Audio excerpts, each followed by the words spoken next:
Hello everyone. तो यार हम बात करने वाले हैं जो आपका सैनिक स्कूल क्लास 9th के लिए क्या एडमिशन प्रोसेस होता है, कैसे आपको वहाँ एडमिशन मिलता है, एप्लीकेशन फॉर्म्स कब आता है, एग्ज़ाम कब होता है, एग्ज़ाम पैटर्न क्या रहता है, एग्ज़ाम का टाइप कैसा होता है, सब्जेक्टिव होता है, ऑब्जेक्टिव होता है, एग्ज़ाम मीडियम क्या होता है, एलिजिबिलिटी क्या होती है, ठीक है, डॉक्यूमेंट्स आपको क्या क्या चाहिए होते हैं, प्रिपरेशन आपको कैसे करनी है, कोचिंग लेनी है नहीं लेनी है, ऑनलाइन लेनी है कि ऑफलाइन लेनी है, सिलेबस क्या होता है, आपके कौन कौन पेपर कैसा होता है, एक पेपर मैं आपको यहाँ पे दिखा दूंगा और लास्ट में मैं आपको टाइम टेबल भी बताऊंगा। तो एक ही वीडियो में आपको ये सारी चीज़ें इंक्लूड होने वाली हैं। वीडियो थोड़ा लंबा होगा, थोड़ा नहीं काफ़ी लंबा होगा। अगर आपके अंदर पेशेंस है तो या फिर रुक सकते हो, ठीक है। और ध्यान से देखना, हर एक डाउट आपका यहाँ पे क्लियर होने वाला है, ठीक है। तो यार अगर अभी तक आपने चैनल को सब्सक्राइब नहीं करा तो आप उसे सब्सक्राइब कर सकते हो। सब्सक्राइब अगर कर लोगे तो बेल आइकन को प्रेस कर लेना, क्योंकि उससे आपको नोटिफिकेशन मिल जाती है। और वीडियो को लाइक तो आप एंड में कर ही दोगे, क्योंकि बहुत वैल्यूएबल कंटेंट आपको यहाँ पे प्रोवाइड होने वाला है। पहले शायद आपको ये चीज़ पता होगी कि सैनिक स्कूल क्या होते हैं। 1 मिनट लगेगा, थोड़ी बता देता हूँ। सैनिक स्कूल क्या है, टोटल इंडिया में 33 सैनिक स्कूल हैं। भले आप न्यू सैनिक स्कूल 18 न्यू सैनिक स्कूल्स भी आपके ओपन हो चुके हैं। जो ये सैनिक स्कूल्स होते हैं इनको सैनिक स्कूल सोसाइटी, एक ऑर्गेनाइजेशन है, एक ग्रुप है जो कि इन सैनिक स्कूल को रन करवाती है, इनको पूरा कंट्रोल करती है, रेगुलेट करती है, ठीक है। और जो सैनिक स्कूल सोसाइटी होती है ये मिनिस्ट्री ऑफ डिफेंस, रक्षा मंत्रालय के अंडर आती है। अब जिसका एडमिशन यहाँ होता है तो उनकी पहली प्रायोरिटी होती है कि आपको डिफेंस के लिए प्रिपेयर करना। डिफेंस मतलब जो भी आपका ये NDA आपने सुना होगा, नेशनल डिफेंस एकेडमी, आपने वो नवल एकेडमी सुना होगा, जहाँ की बिल्कुल ऑफिसर रैंक पे आपको तैयार किया जाता है, ठीक है। तो वहाँ के लिए आपको मेन फर्स्ट प्रायोरिटी वहाँ की होती है। बाकी किसी का कुछ और होता है तो उस हिसाब से वो वहाँ देख लेते हैं, ठीक है। वहाँ हॉस्टल होते हैं, रेजिडेंशियल हम जिसे कहते हैं, मतलब आप वहाँ रह सकते हो क्या, रहना यह हॉस्टल में, ठीक है। CBSE वहाँ बोर्ड होता है, CBSE आपको पता है बोर्ड होता है, और इंग्लिश मीडियम वो स्कूल है, ठीक है। तो आपको ब्रीफ नॉलेज मिल गया। फिलहाल के लिए अगर आपको थोड़ी एक्स्ट्रा इन्फॉर्मेशन दे दो तो वहाँ क्लास 6 में, क्लास 9 में, क्लास 11 में एडमिशन होता है। क्लास 6 और क्लास 9 में एंट्रेंस एग्जाम के थ्रू एडमिशन होता है, बट क्लास 11 में बहुत कम बार एडमिशन होता है, क्योंकि अगर कभी सीट वैकेंट हो जाती है तो 10th की मेरिट के बेस्ड पे आपका एडमिशन होता है। सबसे पहले एडमिशन प्रोसेस की हम बात कर रहे हैं जो कि 23-24 का है, ठीक है। तो यार एडमिशन आपको कैसे मिलता है कि सर सबसे पहले आपका एग्जाम होता है, ठीक है। एग्जाम हो गया, एग्जाम के बाद आपका मेडिकल होता है, ठीक है, मेडिकल होता है, ठीक है। अब एग्जाम के बाद आपका रिजल्ट आएगा, मेरिट वगैरह बनेगी, उस बेस पे आपका मेडिकल होगा। मेडिकल के बाद अगर आपका सब कुछ सही रहता है तो फिर आपका एडमिशन हो जाएगा, ठीक है। इसके बाद हम बात करते हैं आपके किसकी, कि एप्लीकेशन फॉर्म की। तो आपका जो एप्लीकेशन फॉर्म होता है तो आपको ध्यान में रखना है भाई, वो आपका सितंबर या अक्टूबर के बीच तक आ जाता है। सितंबर अक्टूबर में आपका एप्लीकेशन फॉर्म आता है, ऑनलाइन आता है, साइट जो होती है उनकी, ठीक है, बता दिया जाता है। उसमें आपको फिर एप्लीकेशन फॉर्म अपना सबमिट करना होता है, ठीक है। फिर हम एग्जाम की बात करते हैं कि एग्जाम कब होता है। तो एग्ज़ाम हर साल इसका जनवरी में एग्ज़ाम होता है, हर साल जनवरी में इसका एग्ज़ाम होता है। एग्ज़ाम पैटर्न की मैं बात करने वाला हूँ, उससे पहले एग्ज़ाम टाइप की बात करता हूँ, ठीक है। तो एग्ज़ाम टाइप कैसा होता है, तो वो आपका ऑब्जेक्टिव टाइप होता है। ऑब्जेक्टिव टाइप मतलब ऑप्शन आपके सामने होते हैं जो कि आपको OMR शीट में फिल करना होता है। सबने देखी होगी OMR शीट, नहीं देखी है तो ये दिख रही होगी आपको, ठीक है। इसमें आपको सर्कल फिल करना होता है। एक क्वेश्चन के 4 ऑप्शन होते हैं, चारों में से आपको जो ऑप्शन सही रखता है वो वाला सर्कल, वो वाला गोला आपको फिल करना होता है, ठीक है। ओके सर, फिर हम बात करते हैं कि एग्ज़ाम मीडियम की। एग्ज़ाम का जो मीडियम होता है वो ओनली इंग्लिश होता है। कई बार यहाँ पे बच्चों को कन्फ्यूज़न होती है, वो बोलते हैं कि सर नहीं सर कि हिंदी में भी होता है। तो नहीं, हिंदी में 6th वाला होता है, 9th वाला सिर्फ और सिर्फ इंग्लिश मीडियम में होता है। पूरा पेपर आपको इंग्लिश में होगा, ऐसा नहीं कि इंग्लिश में भी हिंदी में भी क्वेश्चन लिखा होगा, नहीं, सिर्फ क्वेश्चन इंग्लिश में ही लिखा होगा। तो ये आपका एग्ज़ाम का मीडियम होता है। फिर हम यार बात करते हैं यहाँ पे किसकी, एग्ज़ाम के पैटर्न की। तो एग्ज़ाम का क्या पैटर्न होता है तो एक बार उस पर हम नज़र मार लेते हैं। जो आपके पास टोटल क्वेश्चन होते हैं, जो टोटल मार्क्स होते हैं 400 मार्क्स होते हैं, और जो क्वेश्चन होते हैं वो 125 आपके पास क्वेश्चन होते हैं, ठीक है। 125 होते हैं या 150 क्वेश्चन होते होंगे, 150 क्वेश्चन आपके पास होते हैं, ठीक है, 150। सबसे पहले इसमें आपका आता है मैथ में जो क्वेश्चन होते हैं, या पहले सब्जेक्ट लिख लेते हैं। मैथ के बाद इसमें आपकी आएगी एक इंग्लिश आएगी, ठीक है, ग्रामर वगैरह जो आपका होता है। इंग्लिश के बाद इसमें आपका क्या आएगा, इंटेलिजेंस, जिसे आप रीजनिंग कहते हो, इंटेलिजेंस आपकी इसमें आती है। इंटेलिजेंस के बाद हम बात करेंगे साइंस आपके पास आती है। साइंस के बाद हम बात करेंगे SST सोशल स्टडी आपके पास आती है। Math, English, intelligence, science, SST 1 2 3 4 5 5 subject आपके पास पूछे जाते हैं। मैथ में आपके पास टोटल 50 क्वेश्चन होते हैं। एक क्वेश्चन आपके पास 4 मार्क्स का होता है, तो टोटल क्वेश्चन हो गया आपके 2 मार्क्स के। इंग्लिश का 25 क्वेश्चन, एक क्वेश्चन 2 मार्क्स का, 25 क्वेश्चन आपके 50 मार्क्स के। सेम थिंग आपका इंटेलिजेंस 25 क्वेश्चन, ये भी आपका 50 marks. Science 25 question 50 marks, SST 25 question और ये भी आपका 50 मार्क्स का होता है। टोटल देखोगे 200, 250, 300, 350, 400, 400 नंबर का आपका पेपर होता है, जो कि आपको 3 घंटे में करना होता है। 3 आवर्स का आपके पास टाइम होता है, 3 घंटे में आपको ये पेपर पूरा करना होता है। ठीक है, फिर हम बात करते हैं कि सर एग्ज़ाम का हमने देख लिया, एग्ज़ाम पैटर्न देख लिया, टाइप देख लिया, मीडियम देख लिया। अब हम एलिजिबिलिटी की बात करते हैं कि सर आपको एलिजिबिलिटी क्या क्या होनी चाहिए कि अगर हम क्लास 9th के लिए हमें एप्लीकेशन फॉर्म भरना है, तो हम एग्ज़ाम में जब बैठेंगे, ठीक है, तो उससे पहले कुछ ना कुछ क्राइटेरिया तो आपसे पूछा जाता है ना। तो आपका जो डेट ऑफ बर्थ होनी चाहिए, डेट ऑफ बर्थ आप नोट कर लेना, वो होनी चाहिए आपकी 1 अप्रैल 2009।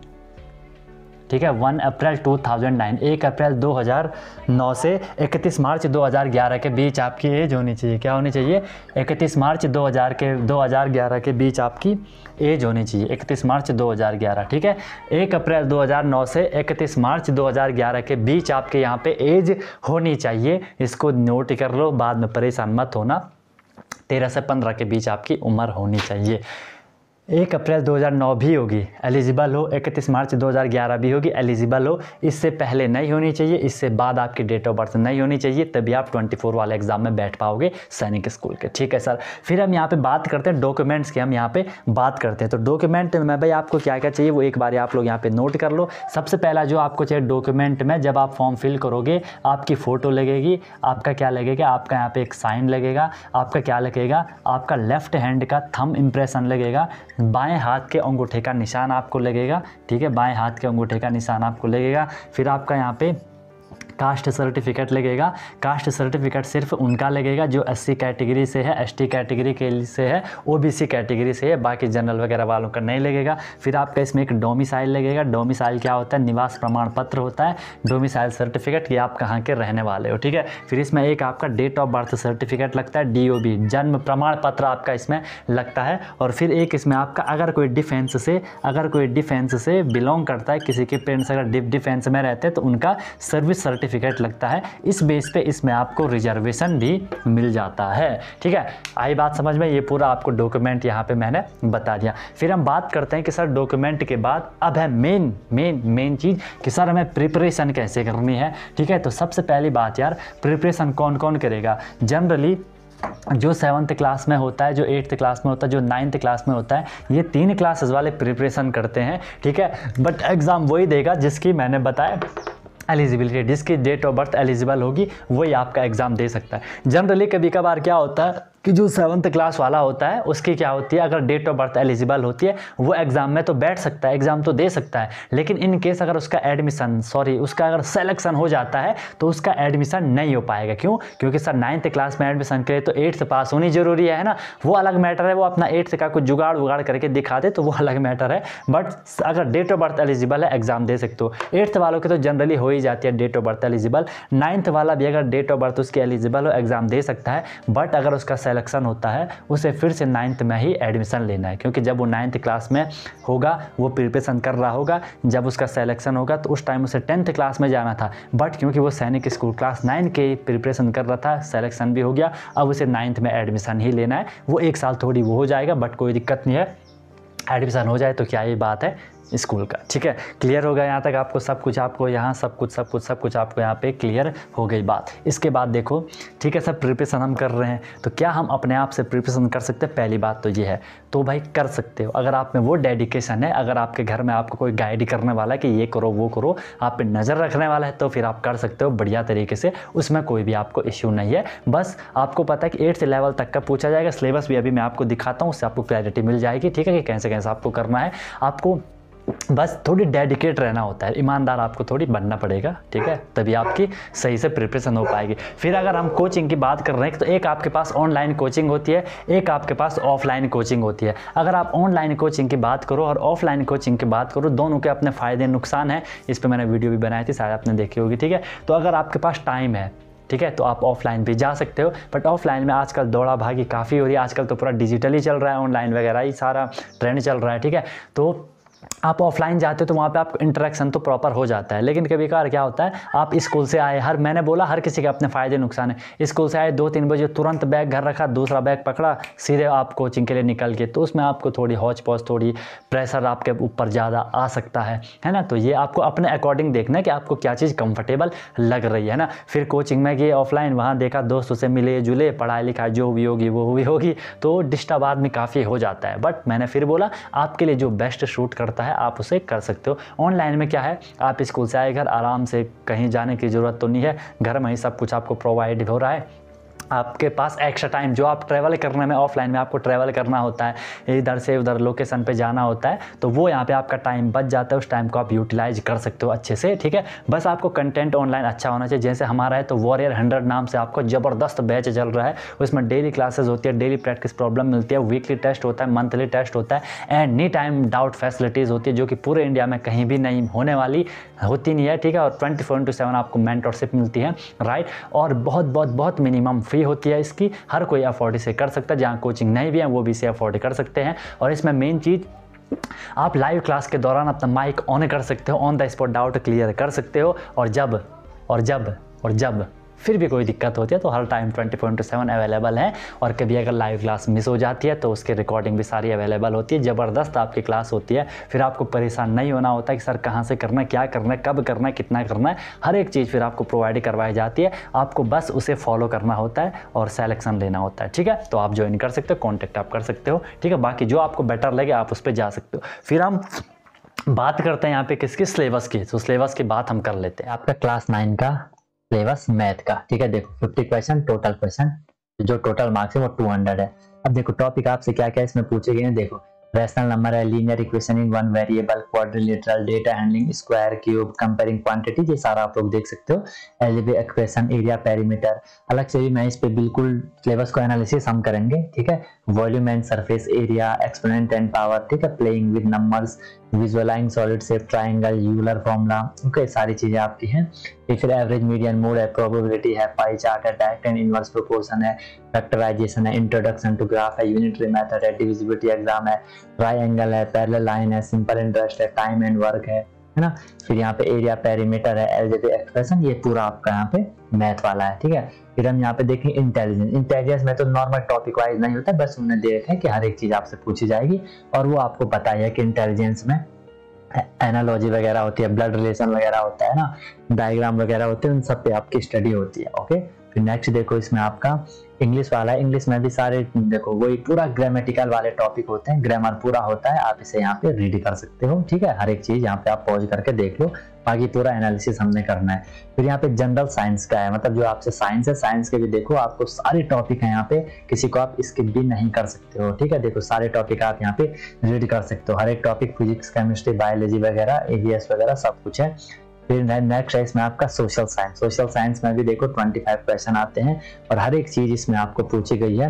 रिवोल्ट ऑफ 1857, ठीक है, यहाँ से लेकर के पूरा आपको फिर ज्योग्राफी वगैरह, पॉलिटी वगैरह, हर एक चीज इसमें आपसे पूछी जाती है। तो ये भी भाई आपको करना है। तो ये था आपका पूरा सिलेबस, ठीक है। इस तरीके से आपको देखना है, इस पे हम प्रॉपर एनालिसिस भी करेंगे इसका। अभी मैंने जस्ट आपको एक ओवरव्यू दिया ताकि आपको पता चले क्या पूछा जाए, ठीक है। अब बात आती है किसकी, कि सर हम कौन सी बुक को प्रीफर करें, ठीक है। तो यार देखो मार्केट में कई सारी बुक आती हैं, ठीक है। पहले जब आप प्रिपरेशन कर रहे हो ना, आपको अपनी स्कूल की बुक को सबसे पहले अच्छे से उनको चाट लेना है, बिल्कुल पानी पानी कर देना है उनको इतना पढ़ के, क्योंकि वो आपको यार स्कूल की जो बुक होंगी वो आपको वैसे भी करनी है। स्कूल के तो एग्जाम दोगे ही ना, स्कूल में तो पढ़ोगे ही, वो आपको वैसे भी पढ़नी है। तो ये आपका एडवांटेज है, यहाँ से भी हो रहा है, वहाँ से भी हो रहा है, ठीक है। बाकी जो हम करते हैं, हम तो पूरा आपका हर एक चीज़ उसमें स्कूल का भी इंक्लूड करते हैं, उसमें आपको परेशान नहीं होना होता है, बस आपको फॉलो करना होता है। बाकी यूट्यूब पे प्लेलिस्ट भी आपकी चल रही है ना, वो भी आप लोग देख सकते हो। बिल्कुल प्लेलिस्ट में आपको सीक्वेंस से सारी वीडियोस देखनी है और अपनी प्रिपरेशन अच्छे से आपको करनी है, कहीं भी आपको प्रॉब्लम नहीं आने वाले, ठीक है। फिर हम बात करेंगे पेपर की। तो पेपर एक बार हम देख लेते हैं प्रीवियस ईयर वाला, आपको आइडिया आ जाएगा कि भाई कैसे कैसे चीज़ें यहाँ पे हो रही हैं, ठीक है। अब हम थोड़ी यहाँ पे पेपर देख लेते हैं। जो ये आपका पेपर है, ये मैथ का पेपर है जो कि आपका 2023 में हुआ था, जो लेटेस्ट पेपर है जनवरी में हुआ था, उस पर हम थोड़ी देख रहे हैं मैथ का। आप एक बारी ये मैथ वाला है, देखो सारे आप पॉज करके इसको देखते रहना, मैं इसको नीचे स्क्रॉल करते जाता हूँ, आप इसे पढ़ लेना। अभी हम इस पे बात नहीं कर रहे, मैं जस्ट आपको एक फ्लो में ला रहा हूँ। यहाँ पे ऐसा ऐसा रहता है, क्योंकि जैसा बोला था कंप्लीट हर एक चीज बताऊंगा आपको, ठीक है, क्लास 9 लेवल के एग्जाम की। तो वो इस चीज को आप यहाँ पे देख सकते हो, रीड कर सकते हो पॉज करके। बाकी इन पे तो हमने आगे बात करनी है बढ़िया तरीके से, हम इन सब चीजों पे बात करने वाले हैं, ठीक है।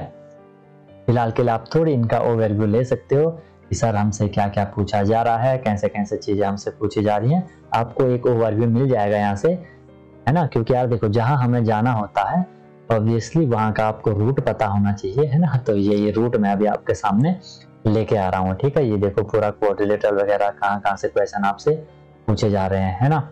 तो इन चीजों को आपने करना है अच्छे से, तब जाके कुछ भाई बात बनेगी, है ना। ये देखो ये पूरे आपके यहाँ पे 50 क्वेश्चंस होते हैं मैथ के, जो कि आपको यहाँ पे दिखेंगे, सारे के सारे 50 क्वेश्चंस आपको यहाँ पे दिखेंगे। क्योंकि इंग्लिश वाला है, इंग्लिश में आपको पता है 25 क्वेश्चंस होते हैं, इनको भी आप एक बार ही देख सकते हो। आपको थोड़ी लगेगा कि हाँ भाई ऐसे ऐसे आपसे पूछे जाते हैं, ठीक है। बाकी भाई चैनल को सब्सक्राइब कर दो, सब्सक्राइब कर लिया है तो बेल आइकन को प्रेस कर सकते हो, और लाइक तो कर ही लिया होगा, वैल्यूएबल कंटेंट तो आपको मिल ही रहा है ना। बाकी प्लेलिस्ट वगैरह भी आपकी चल रही है, वॉरियर बैच भी आपका चल रहा है, सब कुछ आपके सामने अनटोल्ड कॉन्सेप्ट में ला के रख दिया बहुत बहुत बहुत बढ़िया तरीके से।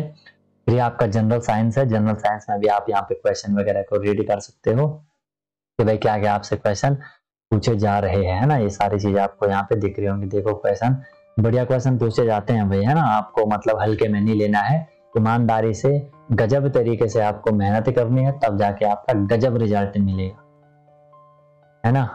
देखो ये सारा आपको यहाँ पे चीज दिख रही होगी। फिर ये आपका यहाँ पे SST वाला पोर्शन आ गया, और SST को भी एक बार आप नजर मार लो, वह कैसे क्वेश्चन आपसे पूछे जा रहे हैं, देख रहे हो। खिलाफत एजिटेशन, है ना, आयरन मेड फ्रॉम ब्रह्म समाज। लास्ट है आपका इसमें इंटेलिजेंस। इंटेलिजेंस तो पूरा आपका दिमाग का खेल है, बस एक बार ये कॉन्सेप्ट मैं आपको बता दूंगा, आप इसीलिए कर लोगे। तो कोई भी सब्जेक्ट वगैरह हर एक चीज हम बेहतरीन तरीके से करेंगे, कोई भी ऐसी प्रॉब्लम नहीं होगी कि सर ये कैसे करना है, कहाँ से करना है, क्या करना है, हर एक चीज आपको प्रोवाइड करवाई जाएगी, ठीक है।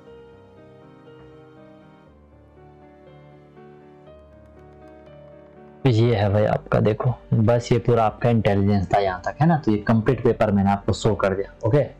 तो यार अब हम लास्ट में बात करते हैं आपके टाइम टेबल की, कि सर टाइम टेबल क्या होना चाहिए। इस पे मैं यार सेपरेट आपको सब्जेक्ट वाइज टाइम टेबल भी बनाऊंगा। अभी के लिए आप स्टार्टिंग फेज़ में हो तो आपको क्या करना है, आपको स्टार्टिंग फेज़ में क्या करना है, कुछ भी करके कम से कम आपको ना 4 to 5 आवर निकालना है अपनी प्रिपरेशन के लिए। 4 to 5 आवर्स आपको निकालने हैं। स्टार्टिंग में नहीं निकल रहे हैं, पूरे दिन भर में जब भी आपको टाइम मिल रहा है, एक ही साथ टाइम मिल रहा है तो एक ही साथ कर लो। बीच बीच में आपको पैकेज में टाइम मिल रहा है तो पैकेज में कर लो। कभी सुबह उठ के 2 घंटे निकाल लिए, स्कूल से आगे 1 घंटा निकाल दिया, खेलने से आगे आधा घंटा निकाल दिया, सोने से पहले आधा घंटा निकाल दिया, 3-4 घंटे हो जाएंगे। स्टार्टिंग में बहुत सफिशियंट है, बहुत क्या बढ़िया हो जाएगा इसमें, ठीक है। बट डेडिकेशन चाहिए भाई, डेडिकेशन अगर आप पे अंदर नहीं, आपके अंदर अगर वो जुनून नहीं है, अंदर से आग नहीं है, तो फिर मज़ा नहीं आएगा, ठीक है, फिर मज़ा नहीं आएगा। और याद रखना, यूं जमी पर बैठकर क्यों आसमां देखता है, पंखों को खोल जमाना सिर्फ उड़ान देखता है, ठीक है। ऐसे सिर्फ सोचने से कुछ नहीं होगा, आपको करके दिखाना पड़ेगा। और यार रिजल्ट जैसा भी आए आगे वो अलग मैटर है, वो बाद की बात है। पहले आपको प्रिपरेशन करनी है, पहले आपको मस्त तरीके से प्रिपरेशन करनी है।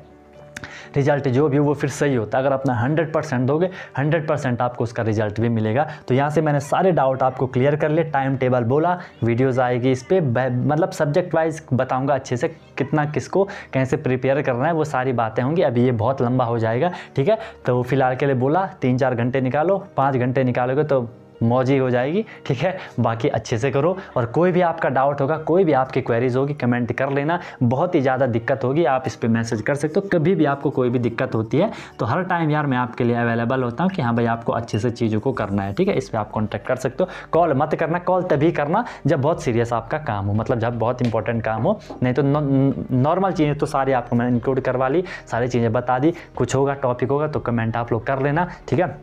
और बाकी इसको अच्छे से वो कर लो और बढ़िया तरीके से आपको क्लासेस करनी है, मस्त तरीके से करो, ऐसी कोई दिक्कत वाली बात नहीं है। लोड नहीं लेना है, चिल करके मस्त तरीके से करना है, ठीक है। मज़े मज़े से करोगे तो मज़ा आएगा। माइंड में सारा मगअप कर लोगे, बिल्कुल प्रेशराइज हो जाओगे तो मज़ा नहीं आएगा फिर, ठीक है, परेशानी हो जाओगे बस, ठीक है। तो बस ये चीज़ थी। होप यार आपको यहाँ से काफ़ी सारी चीज़ें क्लियर हो गई। वीडियो को लाइक तो कर ही लिया होगा, इतने वैल्यूएबल चीज़ आपको बताए।